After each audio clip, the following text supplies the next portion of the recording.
Okay, we live again. We had a little technical difficulties on that one, but we're gonna make this happen Oh because yeah. we're supposed to happen here, man. So I got KP's dad on the mic. We talking live, man. Introduce yourself to the show, man, and let's get right into it. Yeah, this is George Pruitt. Like he said, my daughter is Kamari Pruitt. She's also goes by KP. So we're here to talk Yes, a little basketball today. yes, sir. Yeah. Hey, let's get right into it, man. So let's talk about it. Like I said earlier, we talked about the move from high school over to the new school. Let's talk about what went down with that and what was that all about. Yeah, so that was just more of a situation where we saw we understood that our daughter is going to be playing basketball at a high level. So it's our job to kind of put her in a situation where she benefits and she's able to grow and kind of mold into kind of what she wants to be. And with Legion Prep, excuse me, that there were some opportunities there where the schooling hours were not an all day school thing. So she went into into the facility, but she can do most of her work online, which will allow for us to do more training, working on her game, skill development, a lot of conditioning. When she gets to the next level, it's going to be like that. You're going to get up early. You're going to have weights. You're going to have strength and conditioning. You're going to have practice. You're going to go eat. You're going to have practice again. So we're trying to get her in a situation where it kind of helps mold her. So when she gets there, she's not caught off guard. It's not a big Right. shock It's to it's her. not like a big shock. Yeah. Yes, this is the process. I've Yeah. trained you for it. You Hmm. ready for it. So let's just get it done. No, Yes. I get it, man. I like the move. So in a similar situation, what was the move from Team Lex? Like I said, you were being with Team Lex for years, man. And then I'm looking on the transfer wire and I see that KP done moved over to the Under Armour circuit. Yeah. So the Team Lex thing, man, we had some great years at Team Lex. There's nothing that I would say negative about that program at all. The move was strictly a personal move that was made based on conversations that I had with my kid and some things that she kind of wanted out of her last year that kind of weren't available where we were. Yeah. So, as her dad and her mom, as parents, it's our job to make sure that when your kid comes to you with a concern or with something that she wants or needs, we try to make sure you make it happen for her. So for us, it was like, okay, let's go ahead and make this move, put you in this situation. Here's the things that you kind of want out of it. It's there for you. So now go ahead and take advantage of it. So that was the main reason for the move. Still support Team Lex to this day. Nothing bad to say about them at all. Yeah. But yeah, the move was just personal. It's something we had to do for her to help her grow. Okay, so is that from the level of competition or the level of the things that come from being on a different circuit, from the 3SSB to the Under Armour? We think we can channel off into something else, or we could stay here at 3SSB and do what we do. Because I know you probably gave up a lot. Could have went to Europe on them. I think wasn't they in Europe last week or something?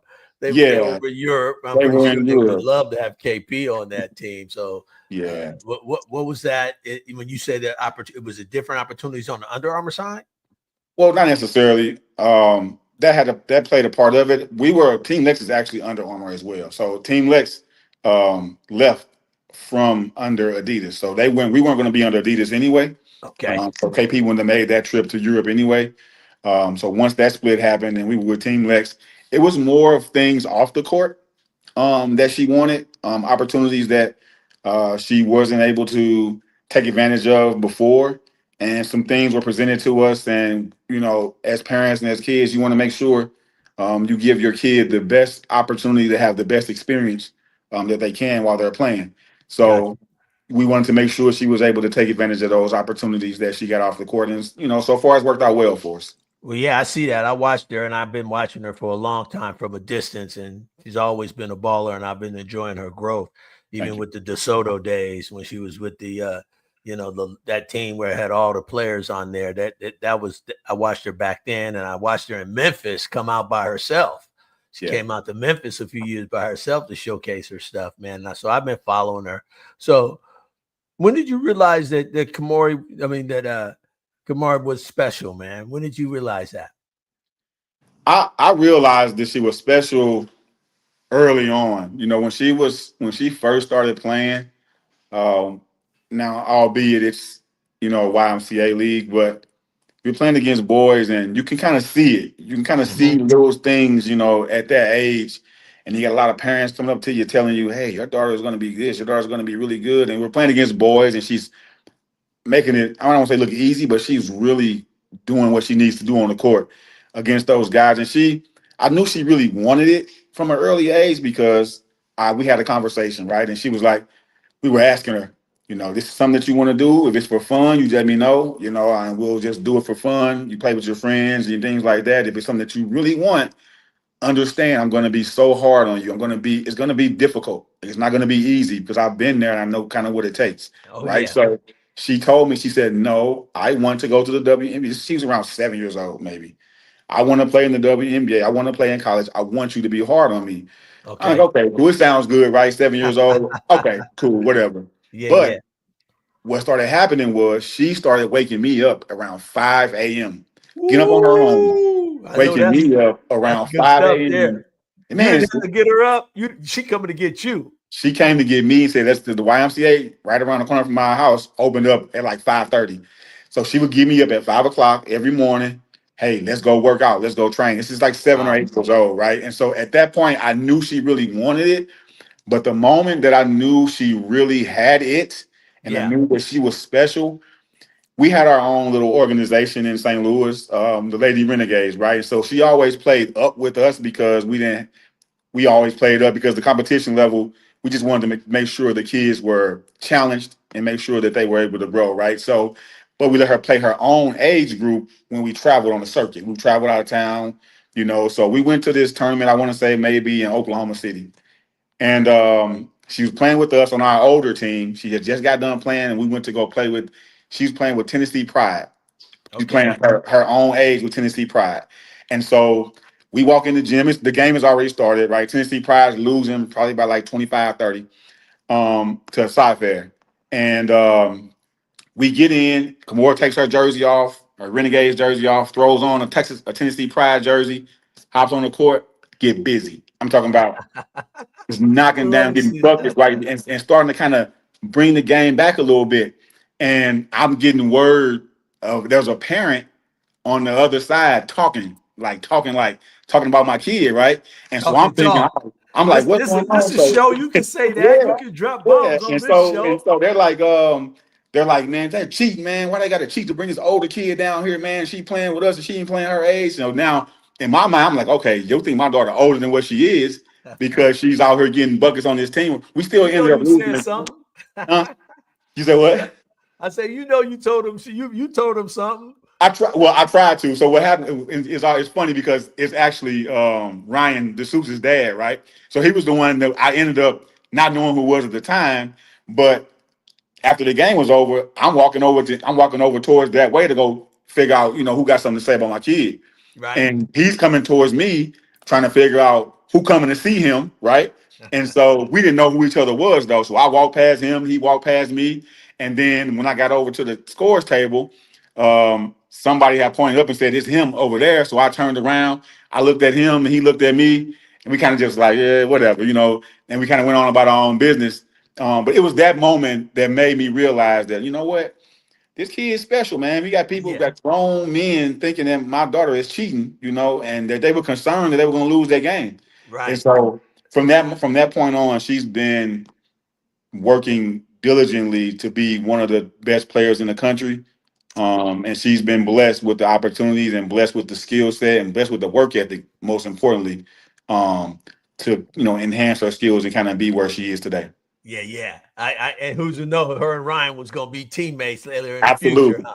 Absolutely. And we That's how can't. God works, huh? That's how it works. You That's know, how it works. he Yeah. gets in there. So what's been the biggest growth moment for you in Kamari's journey so far? What was those two jumps that you saw? I know I'm with my daughter. I remember when she made this leap in the ninth grade, and I was like, "Ooh, I see it." She just jumped up because you don't get better in big leaps. You get better in increments Hmm. as a player. You don't make big jumps like. But Hmm. but what was what was one of the moments in terms of her journey was a good increment that you went, oh, she got better right here. She started going left. She started doing the game slowing down for her. What was one of those moments?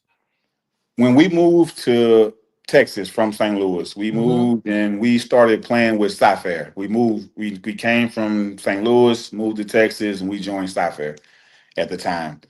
And coming into it, they were loaded, man. That team was stacked. Like Always. that was a stacked team. So coming into it, I know my daughter's good, but she's played with talent before, but this is a different level right here, right? So you got to understand, we're coming over, we're playing with Ryan DeSouza, we're playing with Addie Bollinger, we're playing with, JCIB. So we're all on the same team, right? Yeah. And so it's like, okay, well, we're gonna see what you can do, right? And when she gets into it, it's like she didn't miss a beat. She came in, she probably hit 6, 7 threes the first game she played with them. And then from that moment on, it was like, okay, she belongs. This Yeah. Yeah. team is talented. We saw them on the circuit a lot. And we always wanted to play them, but never got a chance. But once we matched up linked up and got on the same team, and I saw what she was able to do on the court with all this talent around her, I'm like, okay, yeah, she's proving right now that she belongs with the best. Yeah, yeah. Like I said, I've been following her from a distance. So how do you keep her grounded, man? And some of the dads, and focus on success and somebody's looking at rankings and all that. So how do you keep her grounded through all this as a dad? Give some guys some nuggets. Help some guys out, G. Man, so for us, somebody has to be the person that tells you that you're not doing that good, Mm-hmm. right? Come on. So she gets all the praise, she gets all these accolades and she does great. She has great games, but as a dad and as her trainer and as her coach, I see all the little things that she can still improve on. Right. Right. So I always tell her, you're really good, you're great, but you can do better here. I always find something. She can have 50 points, 18 rebounds. I'm gonna find something that she did wrong or that she could have done better to keep her kind of level-headed and humble Yeah. to make sure she knows she has to continue to work to get better. So I think doing it that way has helped me and helped her, kind of grow and kind of become the player that she is because she knows that she can always get better. Right. She doesn't settle for being, ranked or talked about or whatever the case may be. She knows that there's always an opportunity to get better, and her work ethic is crazy, man. So I think I've instilled that in her. You got to instill that within your kid, at an early age. Let them Look. know you got to work for everything that you're Oh going to. man, Nothing will be you given gotta to get you, it, man. right? You gotta go and you gotta That's be it. skillful and you gotta Mhm. put in the work. And I seen that in her when I saw her too. Yeah, And I know being a dad that has that total control because I was like that too, a coach or I'm coaching your team. I'm doing this. I'm your trainer. I'm my dad. My daughter like dad. My dad is my dietitian. He my style. She won't let me be her style coach though. She's yeah, like, no, nah, dad, yeah, you ain't the style coach. I got that. ain't gonna But happen. but she, as a dad like that, and I think this year you are you coaching her now? Or you turned her straight over to T because that's a little transition too. You let your baby go somewhere else. It'd be like, Yeah. woo, that's a little tough because I was in that position before and I had to make that decision. Yeah, no, I'm not coaching. I haven't coached her in a couple of years actually. Okay. So actually, since we moved to Dallas, she played for me. Maybe when she played 16, excuse me, sorry about that. 16U, I think her freshman year, maybe Mm-hmm. going into her sophomore season. She started off playing 16U with me because I just wanted some things I wanted to work on mentality wise and just kind of things that I wanted to see her do during the game. But probably about 5, 6 games in, man, the 17U took coach came down and got her, and she hasn't played for me since. And I've enjoyed it. Yeah, yeah. That, Sometimes when yeah, you yeah. coach your own kid, man, it's like you can be perceived as only coaching your daughter or being overly hard on your daughter, or have a different perception. So I'm able to now just take a step back, watch her, analyze the game, and then just kind of give her little tidbits here and there on kind of what she can do. Yeah, my boy Antonio Davis, man, he gave some brothers nuggets on that balance between his daughter being a coach and then being able to kick back and just let her develop. Sometimes you have to back up as a dad and let them develop on their own because you're not going to be there in college. You're No, going to have to be absolutely. somewhere else. So you're going to have to, and he dropped some nuggets on that. So Mhm. I can relate to what you're talking about on that, man. So How involved are you in the communication with the coaches? Are you involved, or you just say, okay, if there's a problem, I will address it, but if not, I'm not a helicopter dad. I just do what I do and I work with her on the side.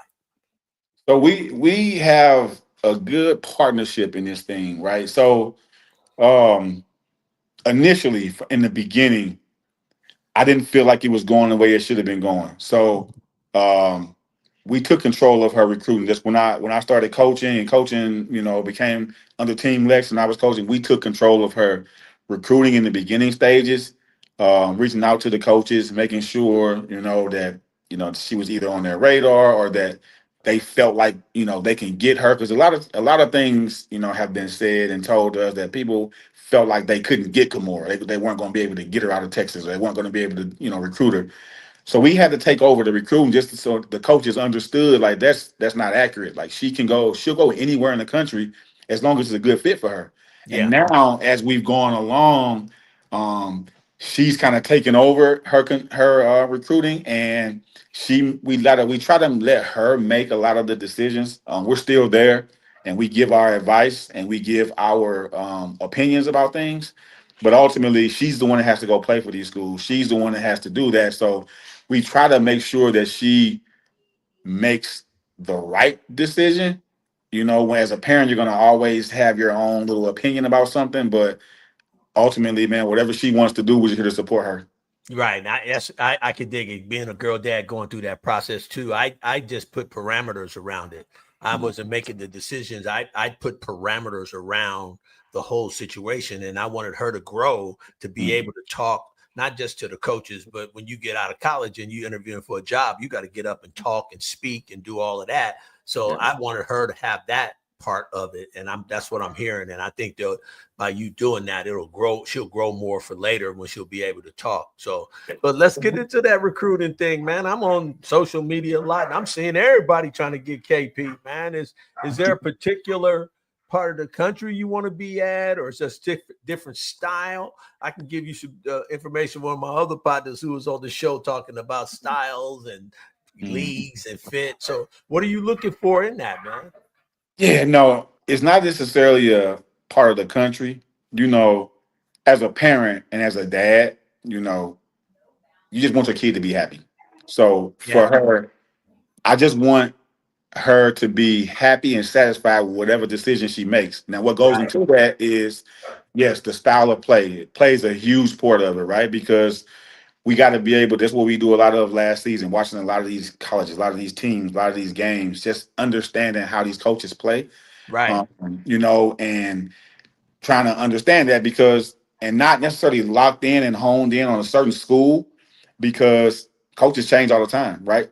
Oh, But rosters get rebuilt yeah, every year oh nowadays. yeah, things change every week, every month. Roster reconstruction immediately. Yeah, Every year, rosters are turning absolutely, over. absolutely. So we just want like the style of play. How does it fit her skill set? Mm-hmm. Are you a coach that, and we've seen some teams over the years, like does this coach have a set style or do they adapt to the talent that they have on their roster, right? So those are the things that we kind of make sure that we want to look at, because you know we don't want to put her in a situation where that particular a certain set or a certain way someone runs their offense that may not fit her and how she plays and what makes her Right. most successful, right? Can you adapt to the talent that you're going to get? Right. As a So, coach, you don't want to put her in a situation where the coach trying to put a square peg in a round hole. You know, absolutely, absolutely, coach, right? I'm gonna And put my style work and she gonna work. No, you're gonna adjust. We're gonna pick a place where what I'm hearing is we're mhm, gonna pick a place that it fits her style, and the coach will blend her style into the coach's style that fits what we mhm. trying to do. You know, No, so absolutely. We what, just what, and we get pigeonholed a lot, man. Sometimes, you know, sometimes the narrative can go out that our kids are a certain type of player or a certain position. We know that our kid's versatile, right? We know that she can play 2 through 4, right? And so for us, we're okay with any of that. Like we're not sitting here saying she better be a 2 and we're not going to go to this school if she can't play the 2. No, we can. First of all, we don't make those decisions. We just the parents. The coach is going to tell what she's going to do anyway when she get there, right? right, So, but at the same time, when your kid has a versatile style of play where they can. Now, when we say put you at the 4, it doesn't mean you're a back to the basket 4. But with her size, she can take advantage of mismatches. She can take advantage. She can play the 4. Give you She a can stretch stretch you out. She floor. can You can hit the exactly three. stretch I you can out put and the do what she ball on the do. Now you floor. got a big 4 on you. Now you can take them off the dribble because you got guard skills now, right? Yeah. Oh, So yeah. now you space the floor. Now she's playing a 4 with a a 6'5", 200-pound kid Gardner. Their Go feet right by not her. quick enough. Exactly. So those are the things that we try to instill in her to make sure that she's able to just do so many things on the court. So yeah, man, we're just happy for her, man, and we're excited to see what she does with it. We just want everybody to know. Well, without We're giving okay me no with it. details, be getting in your biz. I see all these schools. Who you feeling? Who you feeling around here? Because I give me some scoop right here at the Girl Dad Podcast. All you coaches better be Oh, subscribing boy. and listening to my man on here and all the other guys I bring here. So he gonna give y'all a little bit, but he ain't giving you. He gonna give you a teaser. Who you feeling? Hey, hey, what's Yeah. happening with the purple and white in our town? Listen, so What's happening with we the purple and white? we and I know it can sound cliche, right? But we're honestly taking this approach with right now. There's not one school or there's not even 3 schools that we're locked in on, Uh-huh. right? So we understand the landscape of how everything is going, man. People leave and change, and coaches leave and go here, and all these type of things. And we built all these relationships over the years, right? So for us, it's like, hey, whatever makes my kid happy, whoever reaches out to her, and if we feel that, because it is late in the game now, right? It's late. So if you're gonna come on late, that connection is gonna have to be instant. It can't be something where it's all drawn out. Like it has to. We have to feel like it's a good spot for her Yeah, instantly. yeah. You know Well, what I mean? like I was saying earlier, G, the roster reconstruction and everything in college basketball, man, is leaning to. I'm gonna stop calling it college. It's pros. It's almost professional. So Yeah. to get in the game late, I understand that part, but you got to understand. For me, I'm like, okay, I'm looking at it. We got I don't know what that roster is going to be like. So I have to always keep my doors open and fit the stylistic that fits my kid. But Mm-hmm. nobody's in late and it's all, and when guys come up to you and coach, oh, it's a family atmosphere. Come on, man. Yeah. Keep it real. You Yeah. know it about that family. It's Yeah. transactional. Do Yeah. your job. Yeah. That's where it's getting to in college basketball. Absolutely. And I think that the things that you're installing in her right now, those things have got to just transfer over to college. It's a business. Yeah, it is. And she's got to be like, okay, what's important to me? Check. Mm-hmm. This is important. Check. This is Mm-hmm. important. Check. Okay, we good to go. And Yeah. But I like I said, I'm gonna keep my eye on her, and I know the people over here in town want her to get her too. We got 2 places right here in town.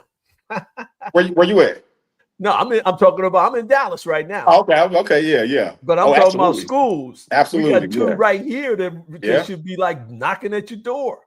Yeah, I'm gonna say her name. Adina, get on over here. I know you know. That's where I saw you. Last time I saw you was at the SMU North Carolina State game. That's the last time I saw you, and I was like, man, I gotta get you on the show. Yeah, absolutely. Yeah, man. Here we are. Yeah, man. Enjoy the journey, man, on that recruiting thing. So I don't want to get all in the biz, but there's coaches that want to know. But he just gave y'all a little bit, coaches, about what he wants. Does it have to have a pro offense? That helps.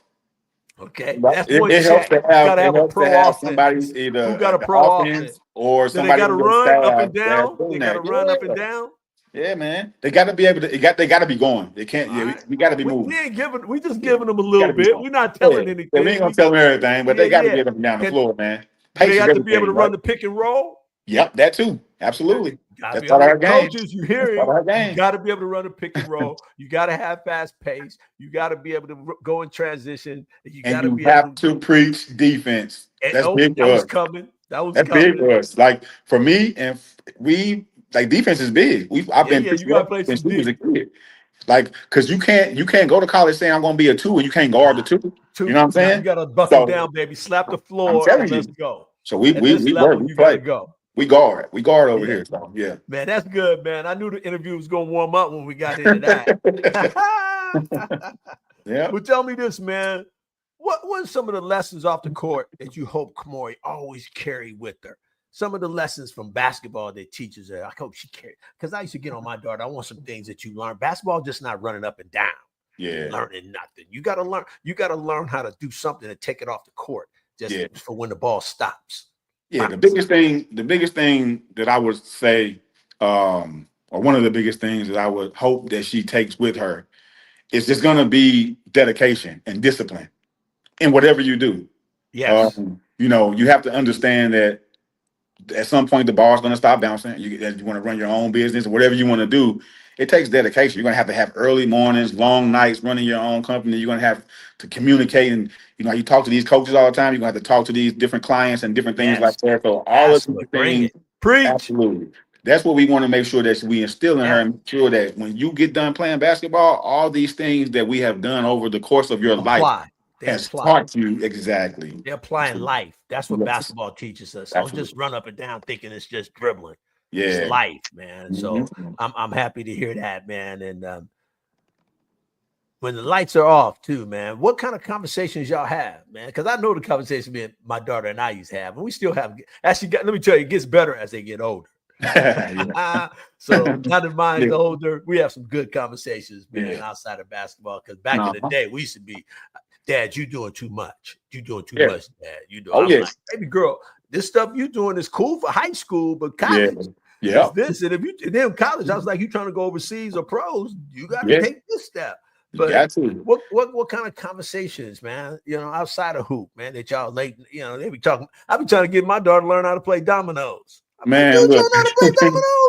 So our conversations, man, we really, when we're done with basketball, we try to just keep everything family oriented. We try to keep everything into perspective because we know, she's leaving, right? And so we try to get her to understand the values of family, of building a bond with your siblings, letting them know like at the end of the day, we all we got.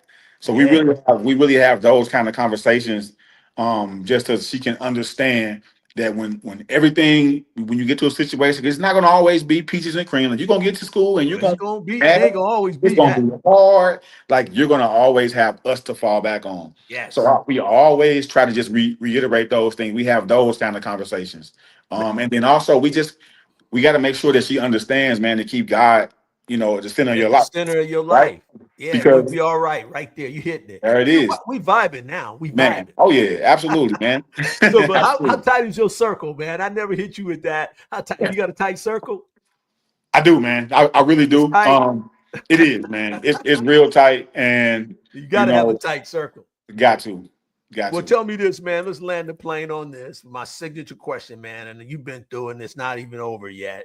So much more to go. I know you want to go do some things and with her, but some other guys, man, they just starting in this journey. Give them something, man. These guys that just starting. I'm telling you, man, if you just starting, if we in the barbershop getting the cut and we just chopping it up, here we go, man. This is something you need to do. Your daughter can play. This is what you need to. There's one nugget. Man, you should hear some of the guys. I know you're gonna come with something special. It's on you. So what I would say, like if you have a kid that is just getting started or just getting started at this level that you're trying to make that jump to the next level, man, you just got to understand, man, that when it comes down to it, it's all about, it's cliche, man. I hate to say it, but it's work, man. You got to work. You put the work in. Yeah. Like as a parent, we get tired, right?